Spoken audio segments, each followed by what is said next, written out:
الحمد لله رب العالمين، والصلاة والسلام على سيد المرسلين.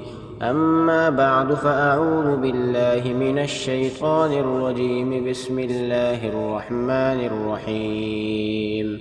اللهم يا ذا المن ولا يمن عليه، يا ذا الجلال والإكرام، يا ذا الطول والأنعام، لا إله إلا أنت، ظهر اللاجين وجار المستجيرين وأمان الخائفين.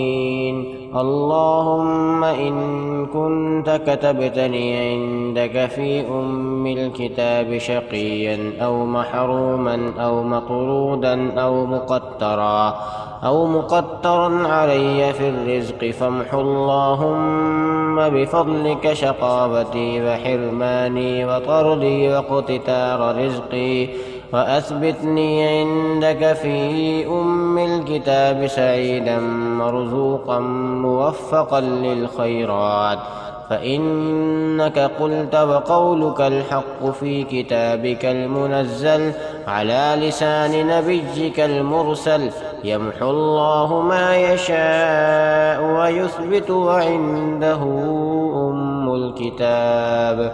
إلهي بالتجلي الأعظم في ليلة النصف من شهر شعبان المكرم، التي يفرق فيها كل أمر حكيم ويبرم، أن تكشف عنا من البلاء والبلواء ما نعلم وما لا نعلم، وأنت به أعلم، إنك أنت الأعز الأكرم.